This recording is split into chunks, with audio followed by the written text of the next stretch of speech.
Hello, everyone, and welcome to the first conversation of the year.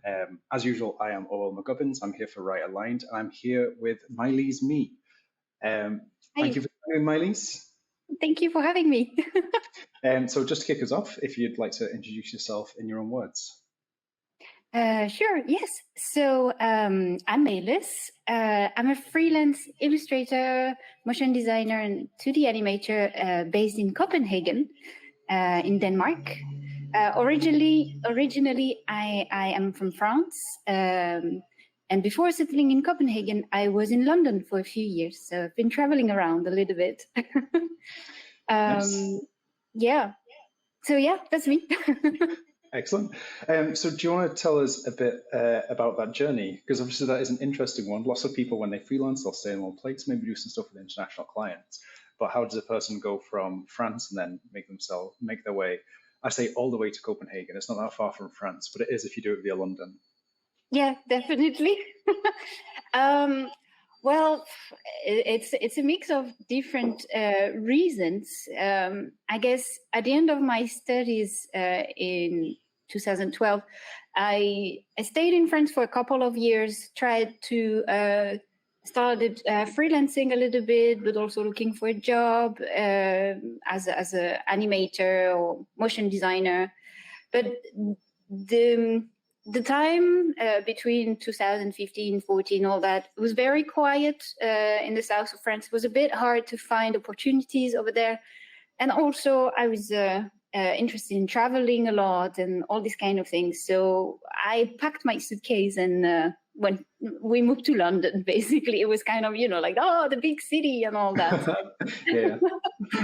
So I really liked London because I had gone on a trip before over there, and it really felt like at the time when we arrived in 2015, it was really like the center of Europe, sort of, like the culture was very buzzing and there was like free museums and music everywhere in the streets, and all of that was extremely exciting for me. So yeah, we settled there for a few years. It was meant to be just a year or a couple of years originally, and then it turned out into 7. So yeah, that Sometimes was that's how it goes. yeah, definitely. And so in London, I think I was kind of in a turn of life there where I was not really pursuing a career in design. I think the studies had been a little bit rough on me for different reasons. I think I was maybe not in a university it was more oriented on theory and art history rather than practice. And it was making it very difficult for me to actually have confidence in what I was doing because I was lacking training and practice. So I kind of went into another branch when we arrived in London, which was more like admin and office management and these kind of things, which was great. I ended up being the office manager in a design studio in the end after a little while. And it was really amazing, and somehow complemented the rest of my progression as I carried on in the years, because I was dealing with the invoicing, the client, asking for payments when clients were a little late, and all this kind of the background behind creating this design, all the administrative background behind that, and I learned a lot from that. And then there was sorry, I'm digressing, but if you have questions, like, just stop me.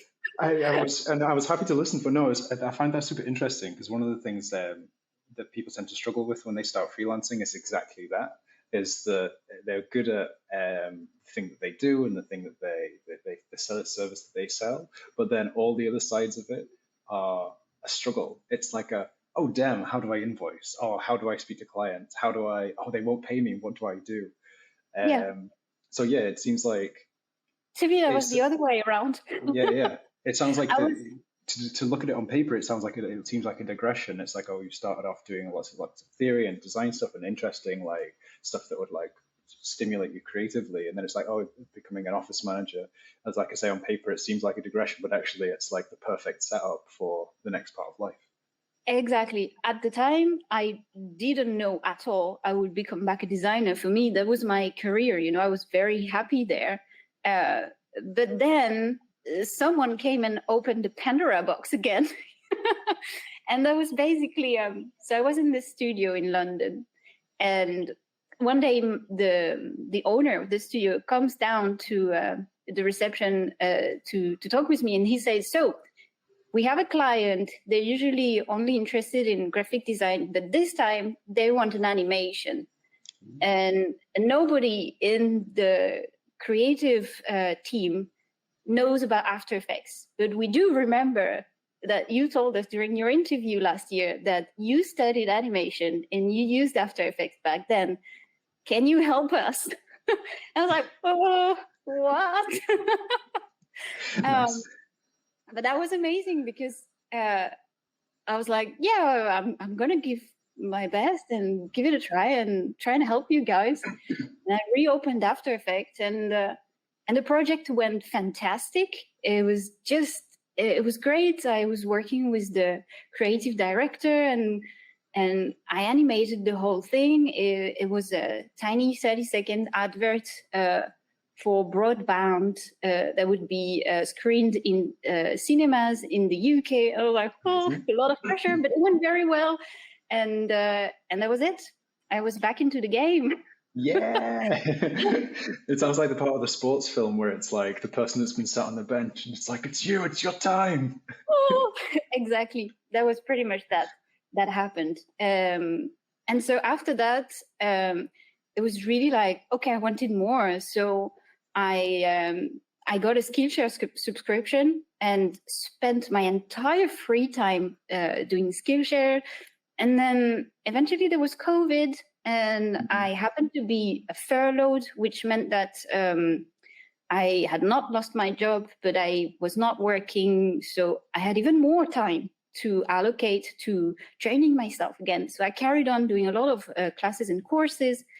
And eventually, a few months later, I had my first job as an animator in a design studio. And that was, that was how it happened. Wow. Yeah, it's quite I actually where people just struggle. It's lovely to hear one where it's actually just caused a situation you to blossom. We're taking the moment, taking the best of it, being able to get paid to then train. Like that sounds amazing.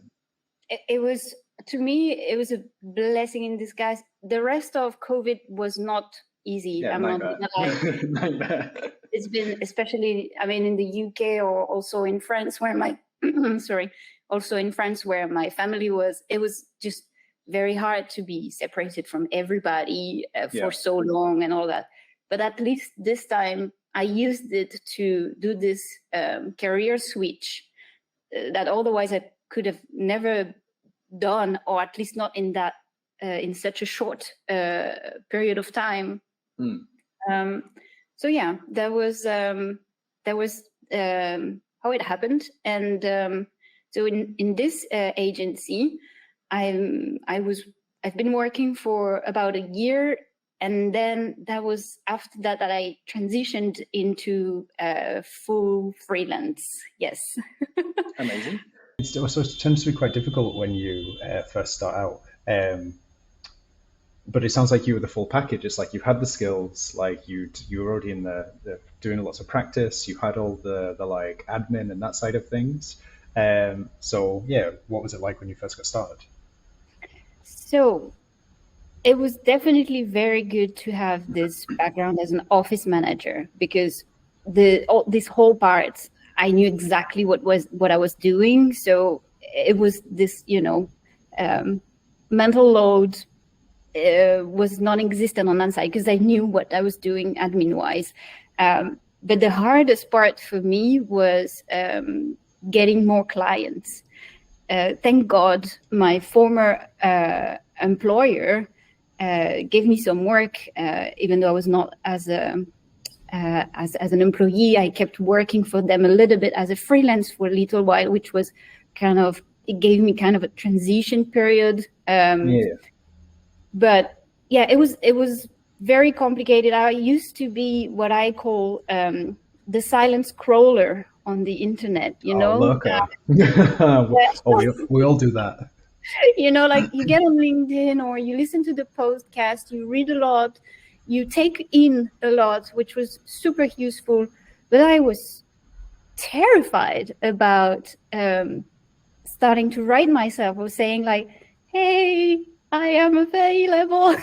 You know, I was terrified about doing this. Took a while for my business, freelance business, to grow, because I had to learn to get better at this, to get better at outreach, to get better at saying, hey, I'm here and this is what I know how to do. And if you want to work with me, well, yay, let's do it. You know. Nice. That was, So how do you go about it then? So is it, because you get a lot of these posts that you'll see online, on LinkedIn, Instagram, like wherever else, are you doing actual like outreach where you're like cold emailing or this kind of thing? I'm still not doing it. And this is really bad. Is it? I don't know. If the business is working, then it's not necessarily a bad thing, you know. There's lots of things when you talk about, it's like, oh, I should do this, I should do that. But it's like, if you're earning what you want to earn and your business is in a place you want to work, you want it to be, and you're working with clients that you like, then yeah, I guess you're probably right. I think I would still need to increase my income slightly, so I'm not stressed at the end of each month, sort of. But I am very lucky that on my side, the word of mouth has been working very well, because, you know, in the end, I think I only ever got one client out of outreach. But this one client recommended me to another of his contacts, and this contact recommended me to another contact. And from the classes I took on, you know, on the online, the friends I made there also recommended me. And so in the end, the little handful of clients I have today pretty much come, all of them, from word of mouth. And this is amazing, honestly. Thank you, everybody. Sure. Thank you. But yeah, this is really cool. But I think if I was getting the confidence to do outreach a little more, that could be beneficial. And I'm working on this at the moment to try and make this a little bit more of a habit of mine. So we shall see. Excellent. Would you be happy to share like what you're actually doing? So for anyone who's watching who is also in a similar boat, like what is it how are you trying just to take your first little steps into doing that kind of stuff? So I'm trying to find a way of doing this that still feels natural to me. You know, I'm trying to, when I do a project, and I need to find a new one, instead of saying, hey, please hire me, I'm gonna share the work in progress of the previous project, saying, hey, look, this is what I did, and if you're curious to understand how I did it, you can find a breakdown here and there. And I'm hoping that, you know, the sharing what I'm passionate about is just gonna help people identify what I'm able to do and what I'm good at, and hopefully they'll come and ask me to do. I'd like to work with you. This is what I do. So the first stage I am is what you said first. At the moment, I am at this stage where I'm trying to just share my passion. And I'm building on this and on this momentum and gaining confidence little by little. So the next step will be to say, hey, can we work together? Because I love what you do too. Yeah. So we're getting there. We're getting there. Nice. I like that. And it sounds like that. I think that's a good way of going about it, doing it as like a work in progress. Mm. I think one of the challenges with doing that kind of like when posting stuff is you can think of it as like this completely other separate project, this ongoing project that never gets finished. It's like one of my favorite things about a project is that it's you do the work and it's interesting and it's engaging, but then it gets done and you can move on. Whereas Mm. like when you've got constantly got that tab open in your brain of oh I need to do this, it becomes like a quite a burden. Whereas I think what you're saying there is do it as a work in progress, do it as part of the project, like Yeah. do it as a just a part of what you actually do. Then it just becomes part of life. Definitely, and I've the more I am doing this, the more I found systems and tricks to while I'm doing the project. I'm collecting some assets that I know I can then use into my work in progress, so I don't Yeah. have to go back to the project, dig back in, and all that. So when I finish the progress, I already have my bank of assets that I just need to swap into a project page on my website. I just swap and I tell, oh, this is how this project went and all of that. But when I'm going to work on a project, I'm like, okay, so today I'm going to do the character rig of this and this. So I just turn the screen recording on my computer and I work. So at least I have this on the side later on when I want to go back to do my my making of page on my website. The assets are there already. They're ready to use. This is actually something I talk to freelancers all the time about. When you are posting about something, don't just show the end product, especially if like people are trying to work with agencies or they're reaching out through recruiters or this kind of thing. If you just show the end product, it's like lovely, you do lovely work. Whereas like having a view described, just showing the process, showing how you get from A to B, it makes it easier for people to understand what you actually do. And I don't think I don't get into the habit of explaining to clients how the whole thing works, because then they're like, oh, how long does that take? Can it take less time? Like, could it be cheaper? Like that kind of thing. But I think just as a process and them seeing about the amount of work that goes into it, like having your screen recorder, that kind of thing, seeing the amount of work that goes into it really helps them understand that we don't just make pretty pictures. We don't just move stuff around and then sit around and go, look how creative I am. That there's actually skill to what we do. Yeah, and it takes time. And even like there is this this question that if I show my process, if I show how I work, maybe then people will want to do it themselves.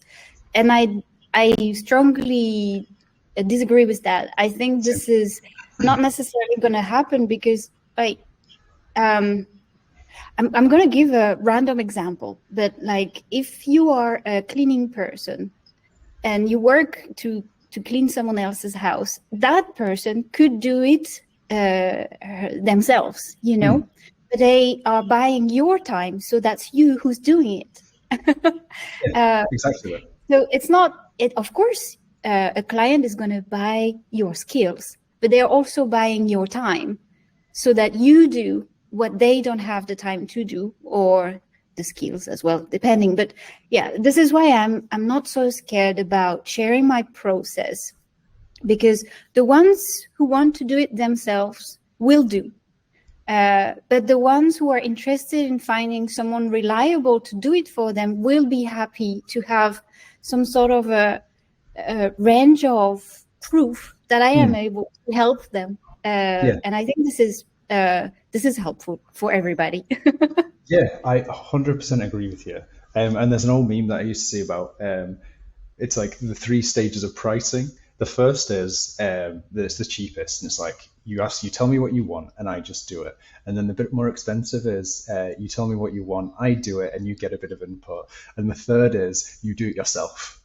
And it's like, the idea being that, look, if you're going to like hire an expert, I will do this job for you and it's going to be awesome. But if you're going to like, come and tell me every step of the way how to do my job, even though you're hiring me to do the job, then I'm just going to charge you through the nose. That's so, even something else, but yeah. But yeah.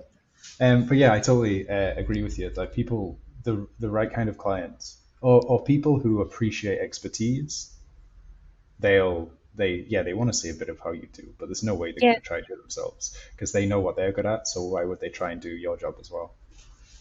But even like for the studios, I think it's important because some studios have, you know, pipelines and systems in place, and having a little bit of your background is really going to help them to identify right away if you are working with the tools they use, if that's going to be more of a seamless way to integrate you as a freelance in their workflow, or if what you use as a tool or the systems is going to slow their process down. So I also think it's important to give a little bit of insight about how you work. It's always helpful. Yeah. Yeah, 100%.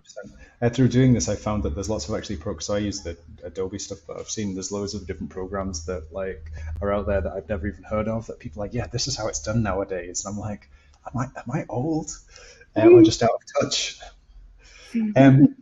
So when we spoke earlier, you said that there's been lots of things have gone well and things have been positive, but you've also had a bit of experience of burnout. Would you be happy just to talk a bit about that? Yeah, I can. How you overcome it, how you overcame it as well, not just the bad part. Yeah. So, well, burnout.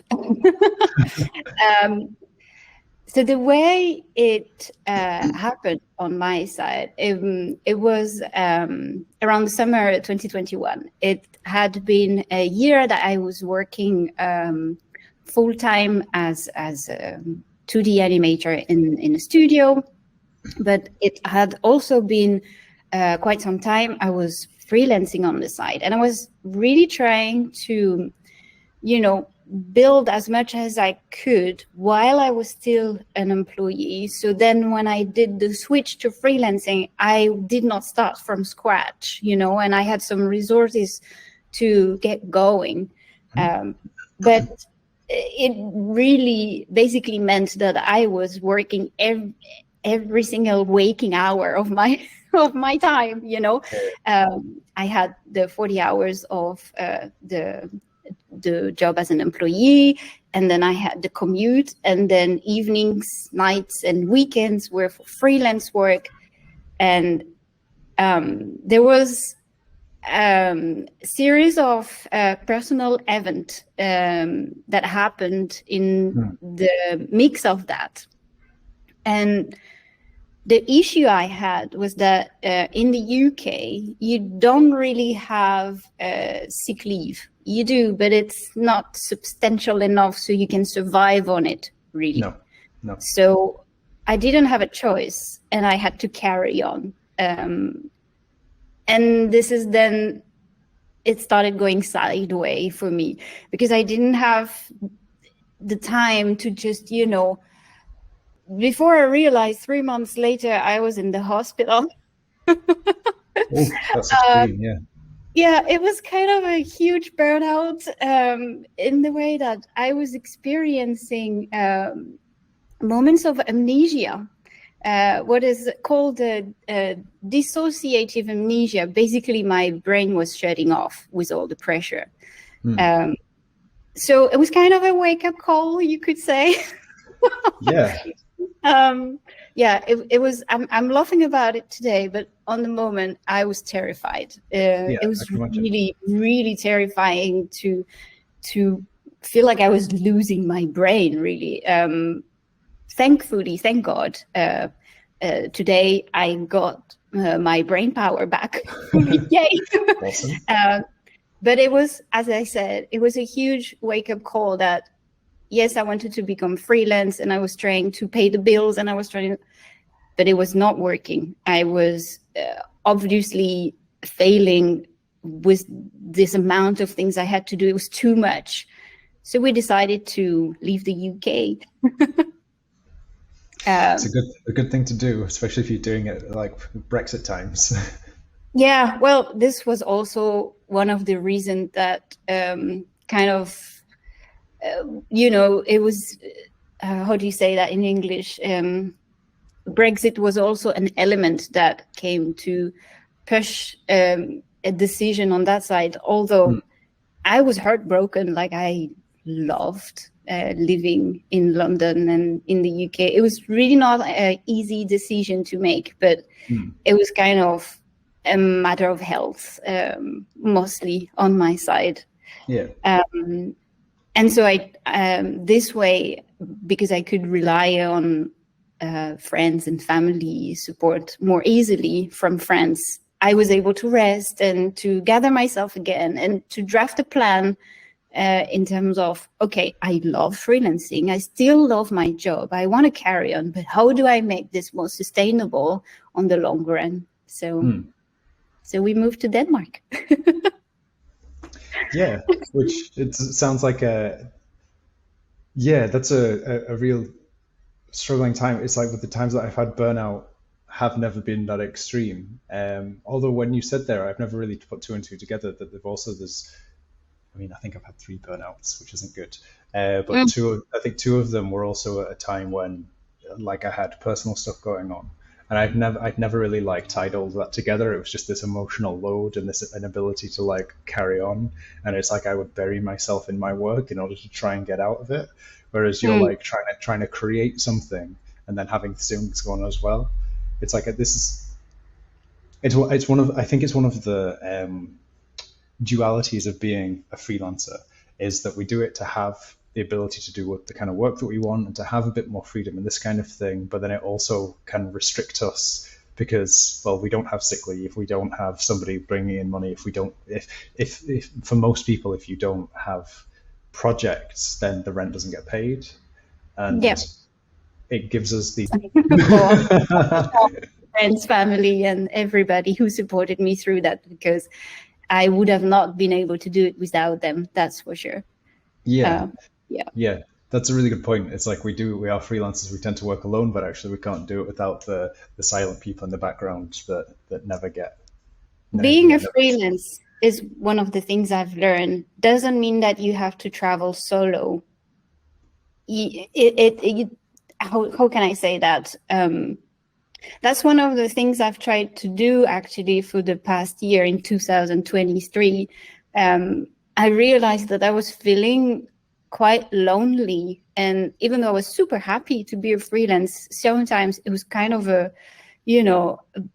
stressful to try and answer all my questions like, oh, is this design good? Or should I push that way? Or should I send that style frame or this one and all of that? So in 23, one of the things I did, which I'm super happy I did, was actually to rent a desk in creative, with other freelancers. And we are all of us working on our own projects, but every now and then when you have a doubt, you're like, you turn your chair and you're like, what do you think of this? And you should switch that. And then which if I was at home would have taken me 2 hours, to overcome. Yeah. And I felt like I have found the right balance in terms of being a freelancer. I decide on my projects, I decide on my timelines, and I manage my business. But having a desk with other creatives that are also doing the same, I still have the human input, which is really helping, to smooth some of the edges of the freelance journey. So yeah, being a freelance doesn't mean that you have to travel solo. I like that. Yeah, that's super, super nice. So how are things going in Denmark? Yeah, Denmark. Oh my gosh, I am in love with Denmark. Well, we chose Denmark in the first place because it really felt that the Danes have a very good balance between work life and private life. Leisure time in Denmark, so leisure time is something that the Danes, they take extremely seriously. And they even have a word for it, it's hygge. Oh yeah. Yeah, which is basically, how could I translate that? It's a word that means cultivating small pleasures, like the things that make you feel good. Like Marie Kondo would say, what sparks joy, you know? So creating, purposefully creating moments in your daily life that sparks joy. So that can be, you know, switching off work at 4 p.m. so you get with friends and enjoy a hot chocolate in a coffee shop, or these kind of things. And this is really, they cultivate this and they do it purposefully. And I feel like this is not a wonder why the Scandinavians are happy people, because they basically have a recipe for happiness. Yeah, they intentionally do it. Yeah, exactly. They intentionally do it, and it's been amazing.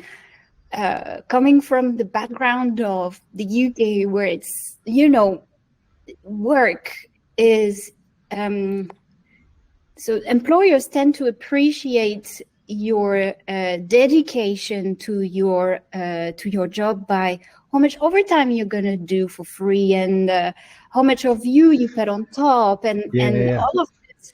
When in Denmark, my experience at least has been the other way around. Like, it's really valued that you want to have time for your personal life, and this balance, especially with my huge burnout background, has been super helpful for me to, you know, train myself to cultivate free time again, which in return is even better for creativity. 100%. 100%. Yes. So yeah, Denmark. And how is it going? Freelance wise, it's been super interesting because I started freelancing first in the UK, and then I started freelancing in Denmark. And it's been fascinating to see the difference in terms of both. And also, I had more experience the second time around. But one thing that was amazing in Denmark is that for everybody who starts a business, regardless of the shape of the business, gave me all the support all the knowledge I didn't have to just get things going. So admin-wise, it's been super smooth to reopen the business in Denmark. And I was like shocked. So how easy it was, actually, how helpful they were. They really wanted me to prosper, basically. Yeah. So it's been amazing. What was a tiny bit harder was to get my UK client follow me in Denmark. Yeah, that could be a challenge. Yeah, just because there was still this kind of Brexit mentality when I moved to Denmark in 22, and when I informed my clients that I would close my company in the UK to reopen in Denmark, some of them got scared that because of Brexit, it meant that they could not carry on working with me. So it's taken a little bit of time to reassure them, and I lost a couple of them to this, and so I also had to start again rebuilding my network and get new clients and some Danish clients as well, which I thought could be nice. Yeah, for sure. Yeah, so I've been working on this. I'm happy. This year I actually got my first 2, so yay. Congratulations. Yeah, thank you so much. It was hard work. Yeah, I guess it always is, because I had when I first moved to Berlin, I basically moved and then told my clients. So like I didn't talk to them about it before. I just because I just bought a one-way ticket and just like did it, and then called them all one by one. I was like, hey, so now I live in Germany. They're like, is anything going to change? I'm like, no. And they're like, awesome. So I was super fortunate on that side. But yeah, I have heard of this kind of thing that you've just described, where some people are just scared that, you know, you can't trade with this on the continent. Oh, it's really far away. Another currency. I felt like one of the problem was bank fees. That was very scary. although I have found a solution for this, you know, I don't know if that's okay to talk about it, but I've been opening an account with Revolut, and they give you sub accounts in various currencies, which make that your client can pay in their currency, and there's not going to be any fees for that because you basically have. I have UK bank details now linked to my Danish bank account, which makes it like for my UK client, it's like if I've always stayed in the UK, nothing has changed. Yeah. So this is pretty handy. Thank you, Revolut, for that. Yeah, when British people see an IBAN number, they're just like, "What is this? How can this be for a bank?" You're like, "Well, they just took the account number, the sort code, and then they put 4 digits to connect it, and that's it." But yeah, I use Stripe. So Stripe does the same, where you can charge them in a local currency, or like you can charge them like in whatever currency you like, but then you receive it in the currency that you use. I think there's another one called Wise as well that does the same. But Wise is a bit more expensive, I think. But I really feel like today there are many ways and tools to make it like seamless to work 100%. For a foreign country or like a client in another country. It's totally doable. Yeah, for sure. And most of this is just like a search engine search away, and you can like find your answer. But then if somebody watching is looking to serve international clients, there's 2 options, 3 if you include Wise, 3 options for you. Yeah. So this conversation has been absolutely excellent. Thank you so much for sharing so much and being so open about your experiences. Just before we finish up, how do you stay happy in your work? I carve some time for personal projects. Nice. Yes, I think this is really what's keeping the fire going on. You know, I am super happy to do my client's project, and I'm, you know, so grateful they want to work with me and all that. But it's true that sometimes, and this was the reason in the first place that I wanted to go freelance. It was just because I want to keep learning. So I want time for tutorials and classes, and I want to keep experimenting. So making my style evolve in the long run, and, you know, stay, you know, curious about all of these things. And I feel like by freelancing, I was able to get this balance. You know, I allocate that much during the month for client projects, and then I save a precious, I don't know, 4 or 5 days, or depending on you know, the balance you have to do. For me, there could be like 2 weeks for clients, 2 weeks for me, and for someone else, there could be 1 month for client and 2 days for me. It really depends where you are in your finance and what you're trying to achieve as well. But yeah, I guess at the moment, my personal balance is that I'm trying to keep 5 days a month for personal stuff. Amazing. And being a freelance allows me to do that. And at the moment, for example, I'm working on a tiny series about artistic trip I did in Japan, and I'm really excited because I've done some drawings after that, and it's still work in progress, but soon I'm going to be able to share some of that. And this is the kind of things that keep me, you know, like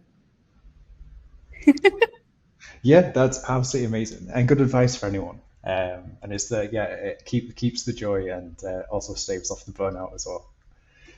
Yes. So just before we go, where can people find out more about you? Yes, sure. So there's my website, mailysmotion.com, where you can find some work in progress if you dig into the projects. I'm working on creating more, so that's coming. You can also find me on Instagram, which is the handle Maïlys Motion. I'm also on LinkedIn, which you can find a link on my website. All these kind of things. Yeah. And all those links will actually be in the description beneath this video. So Maïlys, thank you so much for having a chat with me today. Yeah, and for everyone, thank you for watching, and we will see you on the next one. Thank you so much. Bye.